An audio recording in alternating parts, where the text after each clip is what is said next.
out of the box, boy.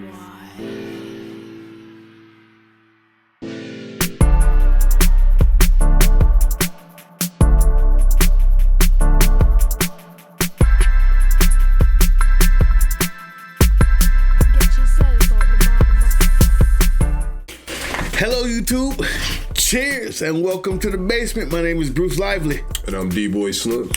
And the Basement Debates is the first exclusive hip-hop debate format. We tackle the most intriguing topics in hip-hop culture and the world around it. So welcome back, Basement family. As promised, today we review the new Freddie Gibbs and Madlib album called Bandana. You got 4 categories. You got trash. Is it good? Is it great? Or is it classic?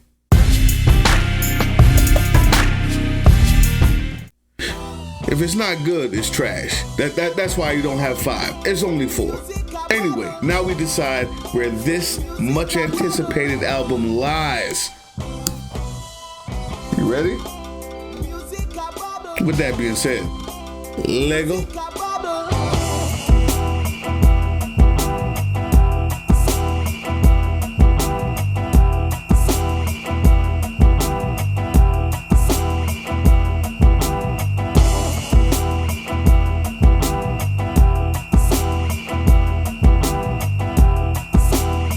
We back.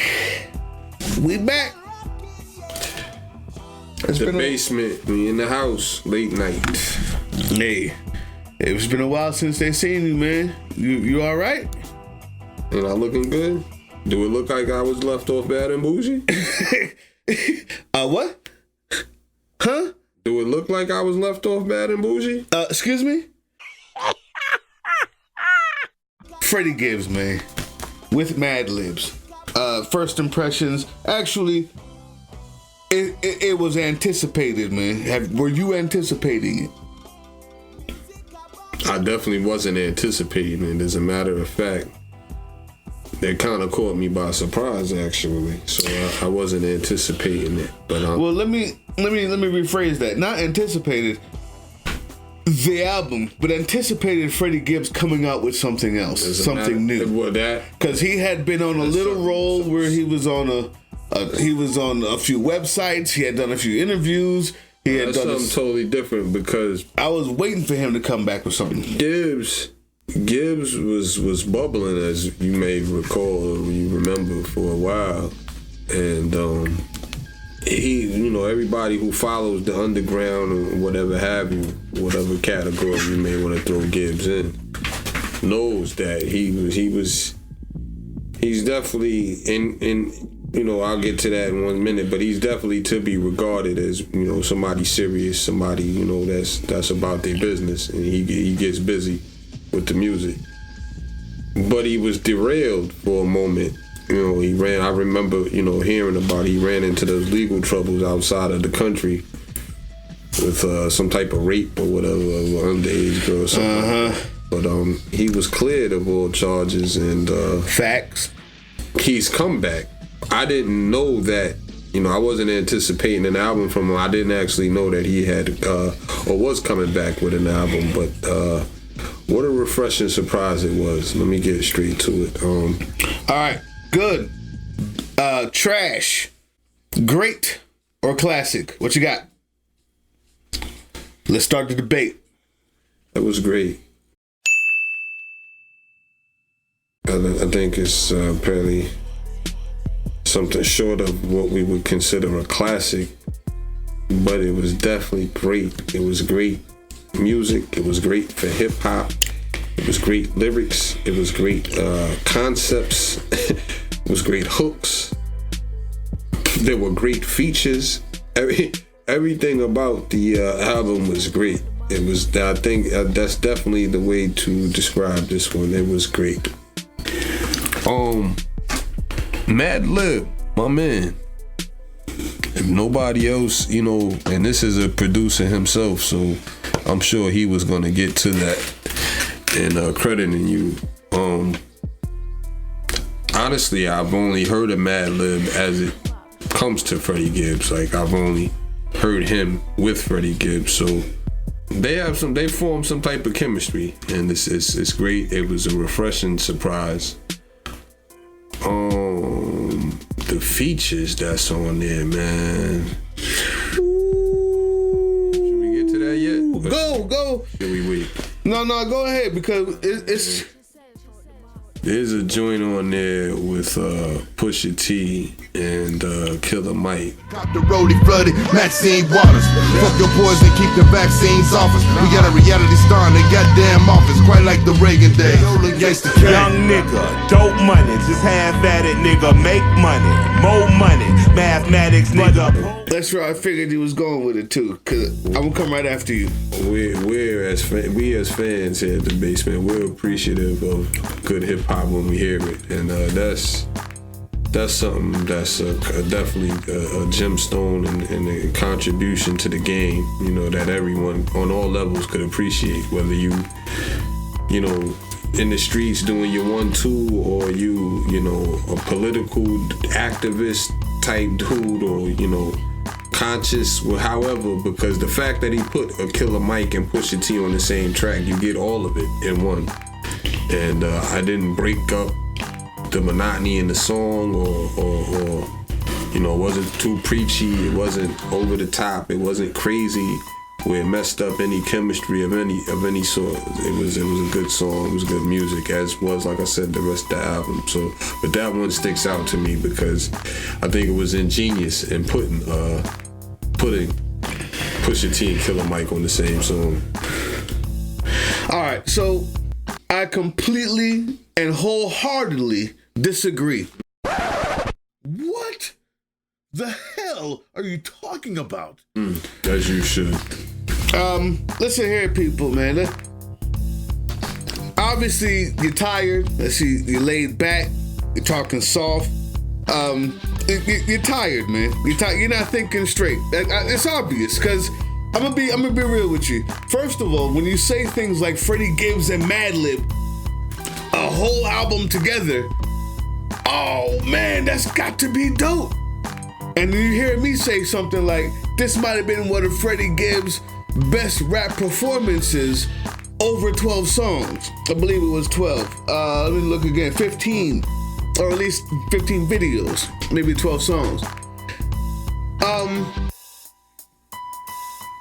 Unfortunately, is the album good, or is it? Unfortunately, it's not trash, but it's just good. The truth is, Madlibs, you stretched it. You reached a bit too far. At least 2/3 of the albums don't have a snare drum. It was an overreach. It's an overreach. Freddie Gibbs rapped his ass off, period.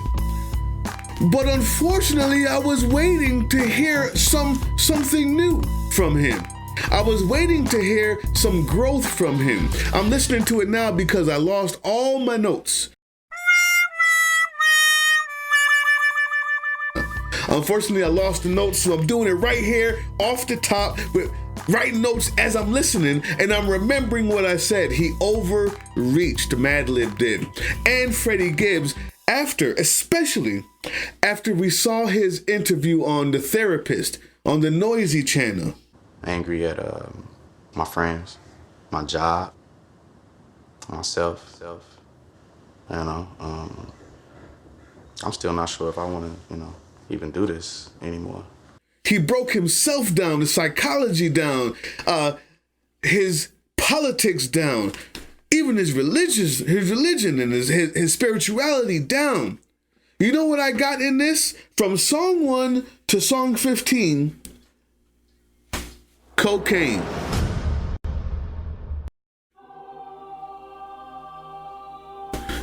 I heard that, bro. Matter of fact, I'm done. I heard that already. All I hear, every single song, you have to mention how you got the pack and you did this and that. And then let's just look at a few of them, and I'm gonna let you speak after this. This is just my overall view. Some of the best rapping that he's done, unfortunately, was done at a time when I was waiting to hear some growth from him. He had some of the best raps about everything he's talked about before.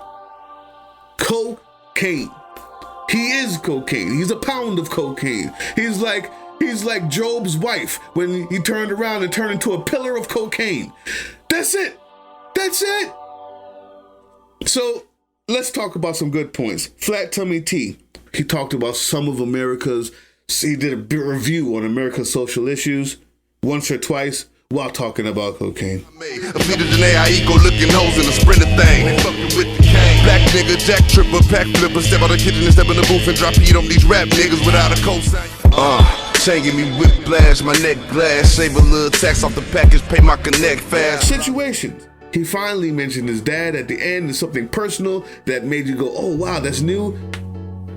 The rest of the song, cocaine. The best song on the album was Palmolive, and I'm done there for right now. I'll hear what you got to say to this. The best song on the album was Palmolive, and yes, he does have those features on there, and yes, it's unexpected to hear those two together. Killer Mike, Pusha T, and that was the best song on the album to me. The rest of it, the beats were lackluster. They were inventive, but not effective. They overreached. He tried as hard as Madlib did. It sounded like a Wu-Tang album without the jizza, without Ghostface. And it sounded like the best Freddie Gibbs album without the bass and without the snare. Both of those put together just make it good. I'm sorry. That's the problem with these old heads, man. They keep wanting to hear, Wu-Tang. It's funny. Keep wanting to hear Jizza and they can't appreciate good music in this era and time. Can they hear you? I don't know. Hear it. The thing about it is the fact that tired, man. There was a switch in the climate when I heard Gibbs. I had a conversation with a guy the other day, and he was saying, as someone that's older than 25. Sometimes you want to hear a different tempo, which I've heard Bruce mention before. I'm all about that. You know that, people. That I've played, that same tempo. It's nice, it's cool, it's trap friendly, it's a, club getter. But it gets tired after a while. Like, you want to hear something different. And when someone like Gibbs, who's able to, rhyme the way he does rhyme, is able to get with the Madlib and indeed change the climate and get Killer Mike's and Pusha T on the same song. Again, you're forced to listen now. You're not just vibing, you're not just dancing. You're forced to listen. What are you listening? He mentioned growth. What makes Freddie Gibbs is the cocaine, is the streets. I'm just gonna get right to it. He says, I'm tired of speaking soft or whatever. I think I'm speaking clear. In my laid back form. That's what we come to love. Those of us that know Freddie Gibbs and that appreciate Freddie Gibbs, that's what we come to love about Freddie Gibbs, hearing that. And the fact that if you're intelligent enough to, depict or understand where he's coming from with the music and how he expresses about the streets and his experiences, then the growth in it is you appreciate the fact that, one, he's still here to tell you about the streets and tell you about a story from Gary, Indiana, which you never heard. Two, the level that he's taking it to independently and going the street route about it is something that, when you're able to, especially the way he's able to articulate that in rap form, like, he is cold when it comes to raps, period. Like, this is what Freddie Gibbs is, this is what he's about. The fact that in this one, he's, to me, what's the word, bro? I think introvert, like, would start to begin to open up about family or begin to open up on why he is the way he is. Or thinks the way he thinks, or did what he did. I didn't get that. I got that. Like, I didn't get that. I got honorable mentions is what I got. That's what I'm trying to say is, I got that. Because you mentioned your dad at the end of a verse, at the end of a entire song, or because you throw in McKinney or the Congresswoman, her name, and don't say anything about it, we don't get why or how. You get honorable mentions is what you get. And but I'm gonna let's stop there, because I don't want it to sound like he didn't rap his ass off, because I said that first. He did. The rapping is dope. I was just waiting to hear something different from him.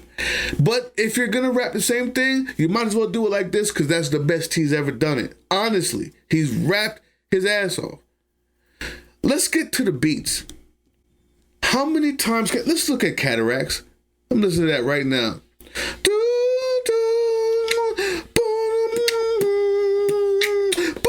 Loops after loops after loops after loops after loops. You gotta do something with those loops. You gotta do something. It can't just be, oh, this is gonna be that throwback. They gonna love this. This is hip hop. This gonna be that throwback. They gonna love this. This is hip hop. It's not. It is. I've heard it before. We've lived it for a long time. This is hip hop. This is hip hop. That's it. You gotta come. Yeah. And guess what? Everybody else that's doing hip hop found a way to make those same samples and flip them in a way that's interesting. Make a same song form. Turn a freestyle into a song. Interesting is subjective. Don't listen to this guy. It's fire. Madlib, keep doing what you're doing. It's fire. We're feeling it out. This is one of the things I had in my notes. I'm glad you said that. Beats was fire. It needed an executive producer. Someone to turn those songs into the classics that they should have been. And it was good, man. But that's it. It was good. It was great. That's it. It was great. With that being said, what do you guys say? What do you guys say? I mean, leave in those comments. Did you listen to it? If you haven't, listen to it before you comment. Or comment about what you heard us say, not about that music. Go listen to it. It's good. I say good for a reason. It's not trash. It is good. It's not great. But he believes that it's great. And we need you guys to let us know who wins this debate. Which one was it? Leave it right down there. You know we shout you out. And the proof is in the pudding, because we're going to give the shout outs right now. Once again, Rap Life Radio. He said, I see you. Good content. Keep them coming. Salute to you, brother. And My Tribe TV, All Out Attack. How many times we had to say that name? How many times this dude's been watching, man? That's an all-out fan right there. We appreciate it. That's the only two for today. We got more coming. Who wins? Was it good? Was it great? You know, potatoes. He knows that it was good. The fact that you don't want to admit that it was greatness, in the guy's raps and originality as far as production. The original? That's on you. Sound like Wu-Tang. Greatness. We out of here. With that being said, peace.